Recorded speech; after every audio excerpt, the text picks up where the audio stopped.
Let's talk the movie. In a world of movie references flying over his head, one man will finally watch them. This is the Matt and Blonde Show movie review. Tonight's movie is the 1987 Stanley Kubrick war drama Full Metal Jacket, in which a platoon of Marines graduate boot camp under tragic and violent circumstances, only to reunite in Vietnam under tragic and violent circumstances. From movie picker Adam, how tall are you, Private 5'9"? I didn't know they stacked shit that high. The hilarious slew of insults starkly contrasts the misery of military training and the horrors of war. It shows how desperate people pushed beyond their limit can lose their humanity. This movie may actually warrant an unironic trigger warning. As always, your review and your rating. Yeah, this wasn't Kubrick's finest movie, I will say. But I was watching it and I was thinking, this is like Apocalypse Now if it were on mushrooms. Apocalypse Now basically is on mushrooms, though. That movie is weird. It was like double tripped out Apocalypse Now. Okay, I loved the first 30, 40 minutes. This hilarious vulgarity and the strange camaraderie. And then but once they got to Vietnam, I kind of felt like the plot fell apart. And then the scenes with the prostitute and like the weird sexual undertones throughout the rest of it. I had a hard time making sense of the rest of the movie. Like it felt really free floating and structureless. And that really bothered me. It was shot beautifully. And I understand that this is a somewhat satirical moral commentary on our place in Vietnam and what war does to people. And there was a lot of good stuff there. But after the boot camp montage, I just like really lost interest in the characters. It was just like really painful to watch. It was a whole experience. Maybe it was because it was my second Vietnam movie this week. Too much nom. Yeah. Too much nom. Yeah. But I felt like it didn't have the depth of Apocalypse Now, and it had the cinematography of like other better Kubrick movies. But for me, it just didn't. It wasn't like a really cohesive film. I don't know if that's fair. People are going to hate me because I didn't hate it. You know, I just don't think it was Kubrick's finest film. I gave it a 3. We are on a very similar page on this movie. So, obviously, I will recognize the performance of R. Lee Ermey, who was the drill sergeant. And the best way that I can think about this movie is by an adaptation of the Rifleman's Creed that they say with such enthusiasm. In other words, that Gunnery Sergeant Hartman is this movie.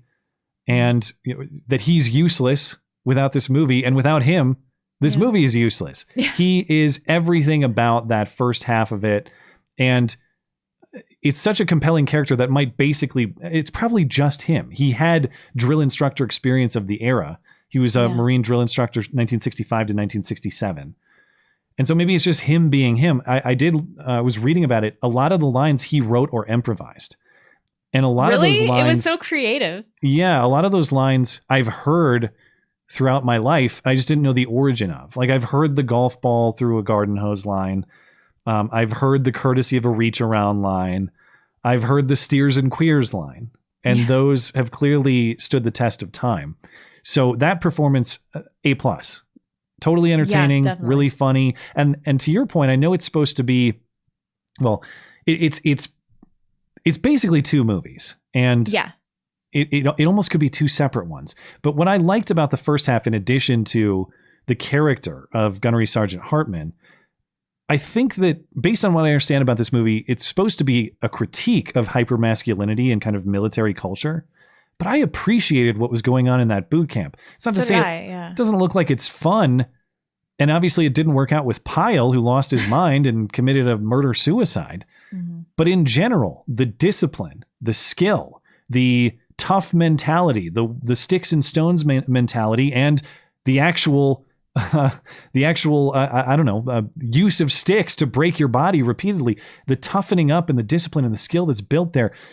I'm not saying that we need the full Hartman as men, but we need more of that. Mm-hmm. And so I didn't view that as satire. I viewed that with sort of a longing for a little bit of that in our Yeah. society to toughen us up a little bit. So I appreciated it in that regard. But yeah, I agree that the second half, it didn't work for me. And they spent a bunch of time in the first half building up these characters. And I was thinking that what happened to Joker at boot camp and what happened with Pyle would have big meaning or consequence in the second half. They really aren't relevant. There's and they introduce so many new characters that the deaths or struggles of the new characters you just don't care as much about. Right. Because you were given this whole backstory that's now irrelevant. They didn't come together in a coherent way. I feel like I was missing something, but the second half really lost me for that reason, but also in both halves. So I think of specifically Pyle's speech, the Full Metal Jacket speech when he's loading that magazine and before he kills Hartman and himself. And I'm thinking of the interaction between Animal Mother and Joker right before Joker executes the sniper. Did that acting come off as really weird and stiff to you, or is it just me? No, there were a few moments where I was like, everybody's clearly acting right now. And it was really took me out of the film. In the execution of the sniper, it was like they were reading the lines to me. It was really bizarre. And people love Pyle's performance in that Full Metal Jacket scene on the toilet, the murder-suicide scene. People think it's great. So I feel like maybe I'm not getting it because that felt really forced and weird to me too. Yeah. 7.62 millimeter Full Metal Jacket. I get it. I guess it just felt really forced and stiff to me. But anyway, those are my thoughts on the movie. So I landed right where you did, which is a 3 wiki rating. Okay, I'll allow it. That's because a good opening act and a bad closer kind of even out to mediocrity. Yeah. But I would say if I had to bend that meter toward good or bad, I would give it was enjoyable and memorable enough in the first half that I'm, more warm on it than cold. But it's not, that second half was just really lacking to me. Yeah. So it's not one I'm eager to watch again. Oh, I will never watch it again. Let's see what the audience thought about it. Give it a quick refresh here. Audience definitely higher, early vote definitely higher than we have it. Mostly 4s and 5s. Solid majority of 4s and 5s. So people enjoy it more than we do. Next week we have Dread, which I know nothing about. I don't know 2012 movie.